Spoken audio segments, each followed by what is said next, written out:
En 1931, l'Empire du Japon s'étend déjà jusqu'à la Corée, Taïwan et la Mandchourie, une région au nord-est de la Chine. Et en 1937, le pays a maintenant des vues sur le reste de la Chine.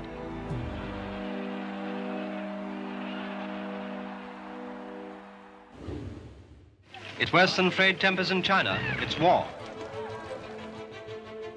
Situé au sud-ouest de Pékin, le pont de Lugu, que Marco Polo décrivait dans son journal, a été renommé par l'histoire pont Marco Polo.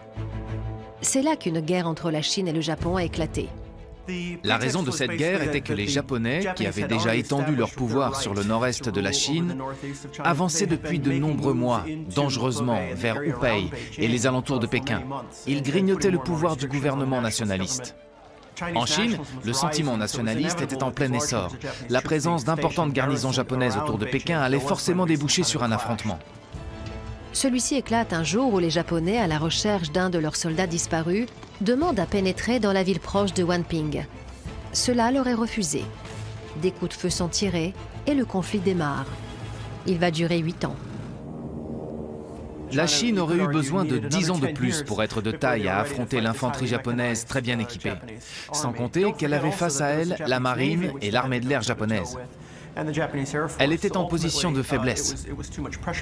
Mais évidemment, elle n'a jamais capitulé face à l'adversaire et a combattu avec acharnement.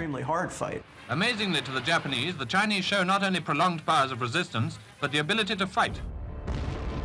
Les Japonais sont forcés d'investir toujours plus de ressources et d'hommes dans cette guerre particulièrement violente. On ne parle pas simplement de massacres de civils par les soldats envahisseurs ou de viols utilisés comme armes de guerre. C'était encore pire en termes d'échelle et de portée. Ça a entraîné des déplacements de population considérables. L'armée nationaliste chinoise a fait sauter une série de barrages et de digues sur le fleuve Jaune. Conséquence, des départs forcés, des morts dus à la faim et à la maladie.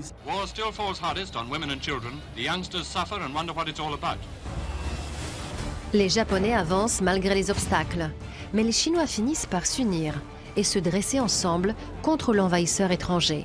To suffer, to endure, and at last to conquer. That most surely is China's destiny. Avec l'entrée du Japon dans les pays de l'Axe, le conflit sino-japonais se greffe à la Deuxième Guerre mondiale. Et il s'achève sur la capitulation sans condition du Japon. Une fois la paix signée en 1945, la guerre civile reprend en Chine. Elle durera jusqu'en 1949, quand Mao Tse-tung proclamera la République populaire de Chine. Cette guerre a laissé des traces toujours palpables. Mais surtout, dans les 10 années qui ont suivi, il y a eu des changements structurels dans la géopolitique du pays.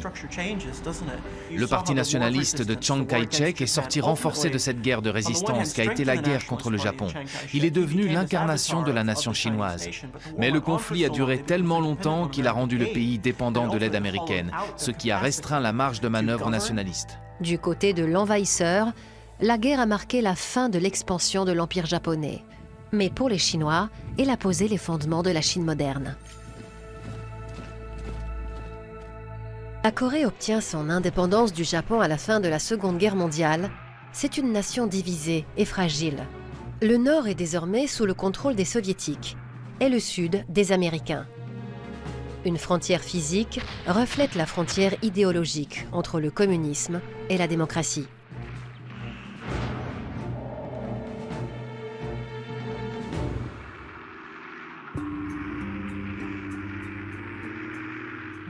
Le partage de la Corée est une conséquence directe de la fin rapide de la Seconde Guerre mondiale en Extrême-Orient. Après les bombardements atomiques des Américains et l'invasion de la partie nord de la péninsule coréenne par l'armée rouge, le 38e parallèle a rapidement fait office de frontière arbitraire pour que les Américains puissent occuper la plus grande partie du Japon et une partie de la péninsule coréenne. Rounding up and mopping up. That's been the recent task of the United Nations Land Forces in Korea. Entre 1945 et 1950, les zones rivales du Nord et du Sud maintiennent une trêve fragile.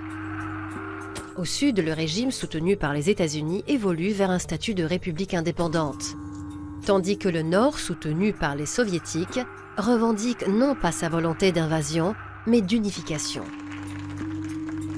En 1948, le Nord et le Sud deviennent des États indépendants, ce qui est toujours le cas aujourd'hui. La Corée du Nord, encouragée par l'Union soviétique, prépare son armée.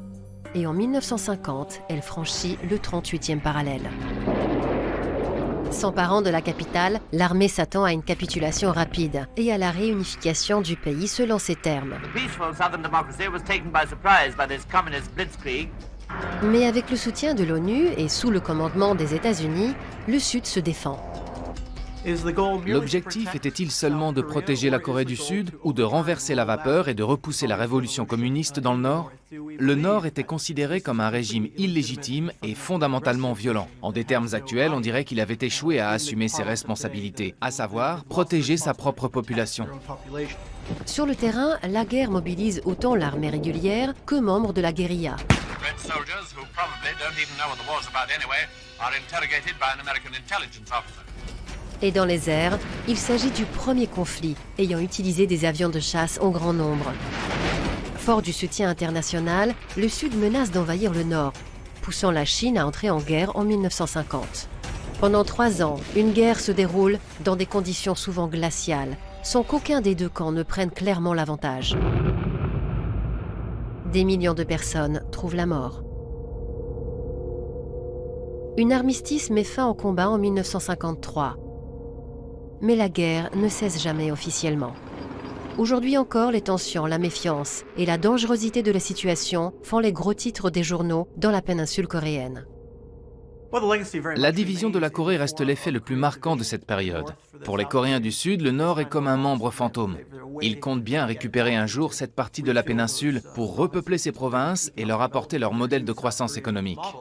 Du point de vue de la Corée du Nord, la guerre n'est pas terminée. Le conflit reste très présent et palpable aujourd'hui.